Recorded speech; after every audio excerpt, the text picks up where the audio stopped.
This is a video how to change the heater core in your 2000 Mercury Villager. This applies from 99 to 02, at least the parts do. And I would say any other vehicle that has these removable fittings on the heat exchanger probably would work. And you can do a little experiment, go on the internet, find out if that applies to your vehicle. All right, here's the deal. Here is the heat exchanger. And there's these plastic fittings which failed. You can see this one here. See that green stuff? That's stop leak. And that little scar there at the very bottom was leaking down behind the firewall, coming out underneath the car, and you could smell it, of course. Now these fit on here. These fit on here like that. And there's 4 screws that hold it on. So what you do is, you do what I'm going to show you in a minute, and then you take the screws out, then you can take these out and rotate them so the hole faces you, like that. And you can, so the hole faces you, and you can pull them out of the firewall and the foam grommet that's there. So that's the deal. Now, the important thing is these things were really rare. This is a replacement part. It's a KT30. It's a Motorcraft part. There it is in all its glory. And the new ones, I don't know if they'll last much longer. The car is 20 years old, so I'll be real happy if it lasted another 20 or maybe less. Okay, I'll show you how to get this panel out. Or get access. Well, maybe one more thing here. This is the ventilation blower. This is the evaporator. It's actually sitting upside down, but you can see the radiator in there. I just want to show the fastening points. There are 2 fastening points. There is this one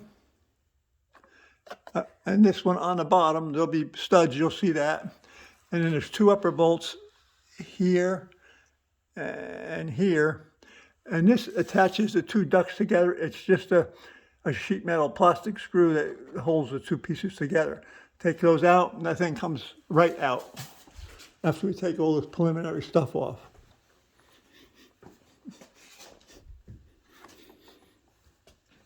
All right, here we are. First thing we got to do is, which is such a big deal, is we got to get this latch on the, you hold it right there, latch on the ashtray drawer. There's actually a push thing here. It's very difficult to get at. You can do it with your fingers if you know where it is. It's right behind that rivet. Both on both sides. Once you hold them in, you can get out. But you'll be really, really frustrated working with this because it gives you a hard time. So that's the best way to do that, or maybe the only way to do that. Now the next thing that comes off is this instrument bezel here. There actually are 2 screws here, which I have lost long ago. So I don't need to take those out, but you probably will. Now this thing just unsnaps. I got it popped off, so it comes out easy. Comes off. I'm sorry, I should have showed you something first. There is was it tape player? Anyway, there's 2 push pins there, and that just slides out like that.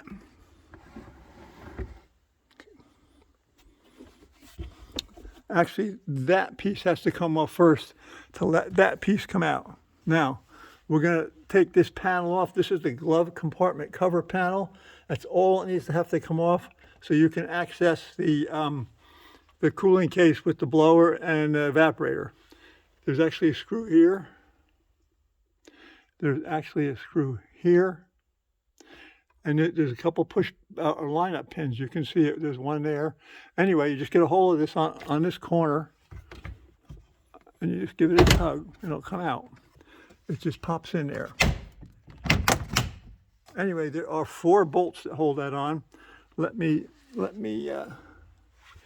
show you where that is.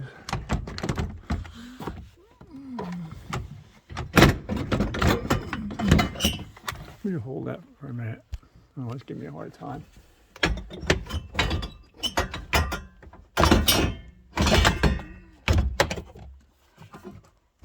Well, this has been a disaster, huh? Why is that stuck in there? Jesus. Let's get back to business here. Anyway, that was a little more rummaging than I thought. There are 4 bolts to hold it on. One there, one there, one there, and one there, and a couple screws that fit in there, and 2 on the bottom.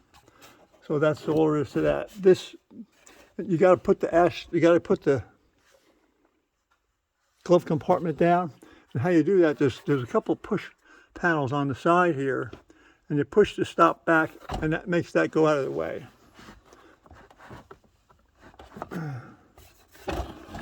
See if you can put that on the seat behind it, or take that away. Yeah.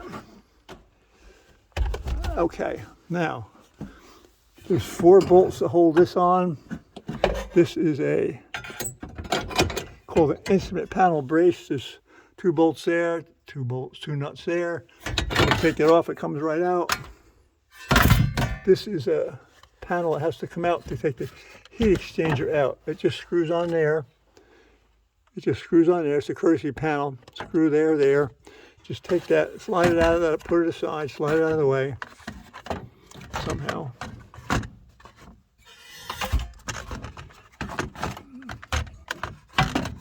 And then you can get at this.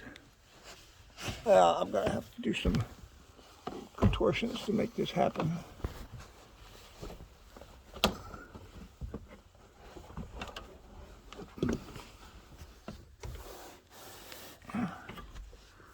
Okay, I'll get the light in a minute. Okay. I know this is... All right, here is the heater door. This is the slot that the heater core sets in. You can see the 2 holes here. That's where the tubes go through the firewall. Like I said, take those off, pull the tubes out.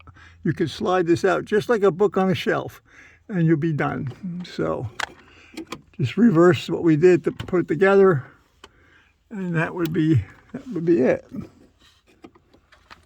So good luck. I hope it works for you. It worked very, very well for me. I was more than pleased, and that's why I posted on the YouTube.